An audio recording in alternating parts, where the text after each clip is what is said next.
সত্যি বলতে কোথাও গিয়ে অঙ্কুশদার কাছ থেকে এটা জাস্ট আনএক্সপেক্টেড, মানে আশাই করিনি যে এরকম একটা অ্যানাউন্সমেন্ট হবে বা হতে চলেছে। আমরা এটা আশা করছিলাম যে হয়তো মির্জা 2 আসছে বা মির্জা 2 এর একটা প্রপার একটা অ্যানাউন্সমেন্ট হবে, এবং সেটা তো হলোই না। এমন একটা অ্যানাউন্সমেন্ট করলো অঙ্কুশদা, সেটা তার মধ্যে ঘোড়ার ডিম কিছুই নেই।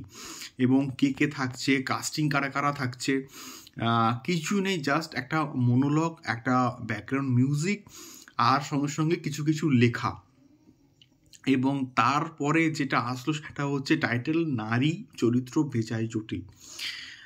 তো এই পার্টিকুলার যে বিষয়টা, এটা সত্যি বলতে আনএক্সপেক্টেড। এবং এটা এত বড় ছবি একটা করার পর সে যে এই কমেডি জোনে যাবে বা কমেডি জোনে ফিরবে, সেটা অঙ্কুশদা এই সিদ্ধান্তটা যে কীরকম করে নিয়েছে, এটাই আমি জাস্ট ভাবছি।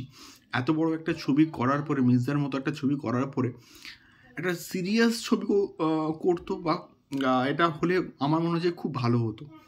দেখা যাক কি হয়, কেমন কি হয়, কাস্টিং কারা কারা থাকে, এটা কিন্তু দেখার মতন বিষয় হবে। তোমাদের কি মতামত, কেমন লাগলো এই পার্টিকুলার অ্যানাউন্সমেন্ট, অবশ্যই কমেন্ট বক্সে কমেন্ট করে আমাদেরকে শেয়ার করতে পারো। দ্বিতীয়ত কথা বলবো অবশ্যই রঘু ডাকাতকে নিয়ে। দেবদার রঘু ডাকাত কিন্তু আসছে, এবং রঘু ডাকাত আসছে আজকের ভ্যালেন্টাইন্স ডেতে 14 ফেব্রুয়ারি। দেবদা কিন্তু একটা পার্টিকুলার পোস্ট করেছে, এবং সেই পোস্ট অনুযায়ী কিন্তু এটা আমরা বুঝতে পারছি যে হ্যাঁ, রঘু ডাকাতের প্রি প্রোডাকশন কিন্তু খুব ভালো করেই চলছে।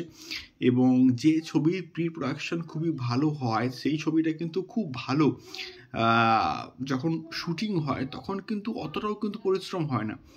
তো আজকের ওই পার্টিকুলার ছবির মধ্যে আমরা প্রত্যেকে প্রোডাকশন টিমের মধ্যে কিন্তু দেখতে পাচ্ছি স্বয়ং দেবদাও কিন্তু রয়েছে। কোথাও গিয়ে রঘু ডাকাতের প্রি প্রোডাকশন খুব ভালো করে কিন্তু হচ্ছে, এটা কিন্তু জাস্ট স্পষ্ট। এবং এই ছবিটা সম্ভবত ফেব্রুয়ারির লাস্ট বা মার্চের ফার্স্ট বা সেকেন্ড উইক থেকে কিন্তু ফ্লোরে যাবে বা শুটিং স্টার্ট হবে। দেখা যায় কেমন হয়। Let's hope for the best, for biggest Bangla movie of 2025। তোমাদের কি মতামত অবশ্যই কমেন্ট বক্সে কমেন্ট করে শেয়ার করো। দেখা হচ্ছে পরবর্তী ভিডিওতে। টাটা।